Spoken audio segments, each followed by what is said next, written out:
Okay, so here's part B. Now we're going to go to this document. Here we are again saying I was born 4/10/57, and the age of this is called a report of psychological evaluation of a newborn. Confidential. Alright, so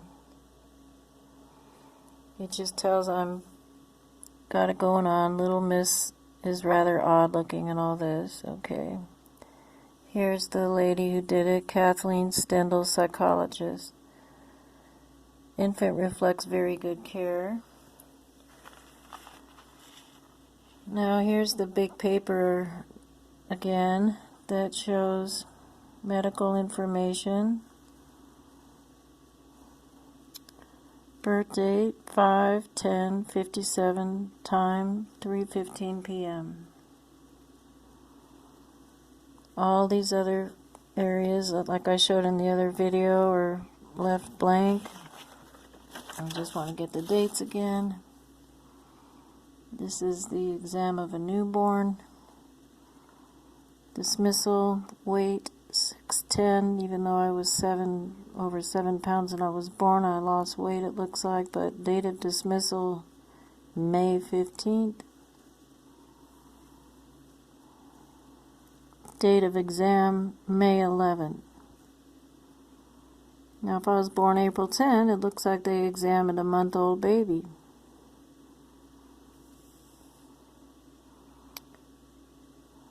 But they made a typo and said I was born 5/10/57 at 3:15. So this was why I asked Mr. Gerstenfeld what that was about, and I'm going to record. I have a little bit of recording of the conversation where he said, well, you can celebrate 2 birthdays. And once again, this is where the final 1958 is when I was finally legally adopted. That's when I was about a year old. So it took a whole year, during which time I was under the legal care of Vista Del Mar. But I was allegedly living with my parents, Ethel and Elvin, and this is where he wrote, he typed it,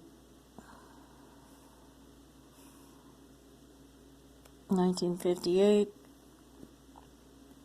I expect the bill to Steffi to be paid over a period of many, many years. And that could just be a statement saying, so, not really a bill, but he's charging me, and I'm going to pay for the glorious life of being in my new family over many, many years. That could be what that meant. Or I'm paying in some other manner, we don't know. So anyway, so that's that.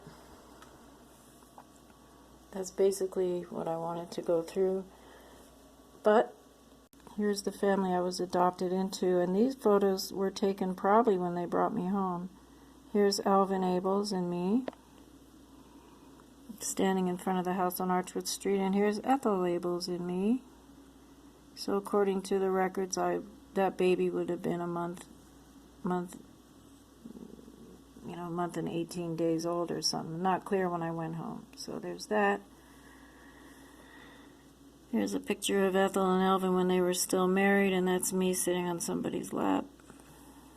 And here's grown up me and my dad after 7 years of reuniting after I was a runaway.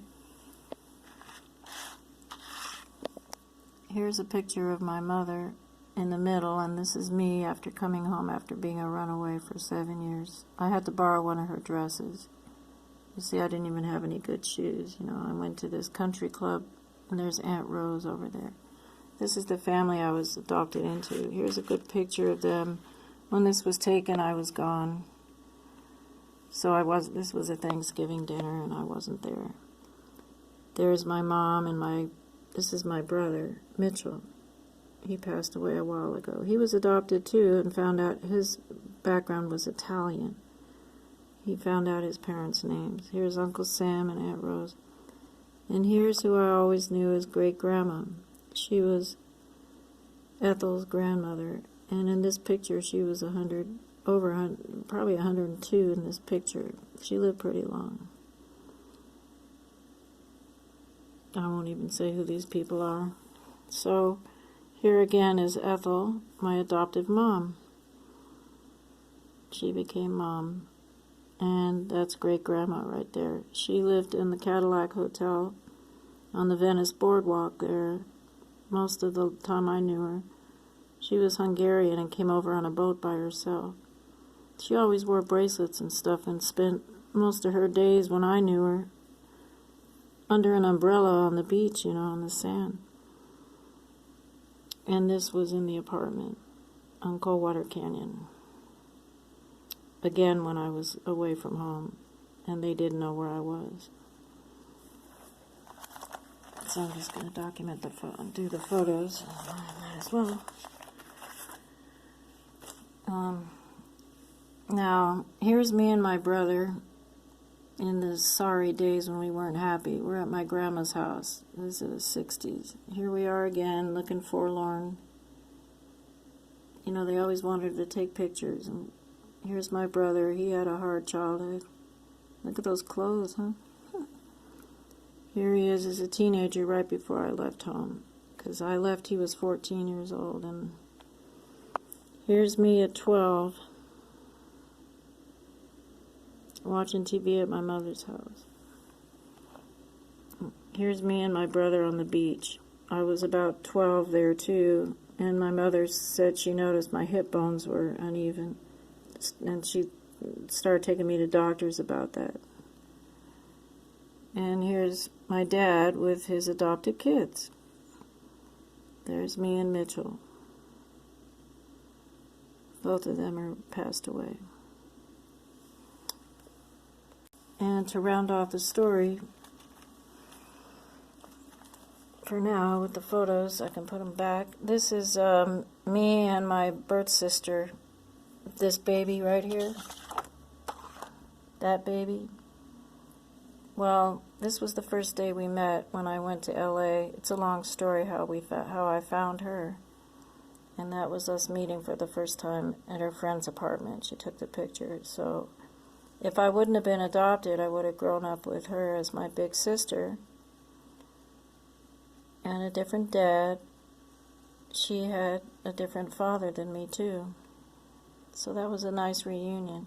She was happy to find me. She wasn't at first herself. So everything happened through my sister here, Nikki. And to show you how supportive my mother was, Ethel, here she is. And she wanted to meet Nikki. So we went to the apartment, and here's Nikki wearing of all things, a Kleagle t-shirt. And here's my mom, and the three of us visited for a while. And my mother met the sister that I never knew. See, she was really nice and liberated. She liked the truth. She's the one who worked in Hollywood, and things happened. She was a head bookkeeper at Cinema Associates. I'm going to tell the rest of the story later, but just while I got the camera, this is a picture of me in my class at Sylvan Park School in grade A4 and B4. That's me right here. And all these kids, we went through first, second, third, fourth, fifth grade together until the divorce and everything, and I moved. Now here's the next year. Van Nuys. Miss Doyle's class was like 5th grade. Now, when I met my sister at the airport, this girl right here, she had a photo album in her lap in the car. Her husband was driving. And she takes out this photo album and starts flipping pages. We're on the freeway on the 405 getting ready to go to Mother's house, where she stole these photos for me. But anyway, she opens up the photo thing, and I see this picture, which got cut in half. Now I lost this part, unfortunately, is why I'm documenting this. So I'm sitting there in the car in the front seat, and I see my sister has this photograph. in her photo album, and I right away I recognized. I said, "That's my fifth grade class," and she goes, "No, that's mine." And I'm like, "What?" I knew all these kids. This one was my best friend, and I could name most of these kids. And so right here is Nikki, my sister. She was the new girl in the class. And I remember when she came into the class and everything, she just got in there. So in the car, we just realized we were in the same class together. Right after that, the divorce happened and I had to move away. But we discovered that her and her mother had moved into the neighborhood and she got enrolled in the same school I was in. Now you're talking about the San Fernando Valley with millions of freaking people. She could have been anywhere. I didn't even know I had a sister at that time. So, and what you don't see is the girl here is the same girl right here. I won't say her name. So when I was freaking out saying, "That's my class," she goes, "That's my class," I pointed to the girl and I said, "That was my best friend." And she says, "No, that was my best friend." So we're freaking out about that because we compared notes, and during the summer, when I used to ride my bicycle over Kester Avenue and go visit my best friend whose face you can't see, she and her mother, who was my mother, I didn't know it, was also hanging out at the house with Kenny, her brother, on the bike, and she remembers my pink bicycle. But we didn't know each other very well, and we certainly didn't know we were related. Okay, so I said that's the meat of that story.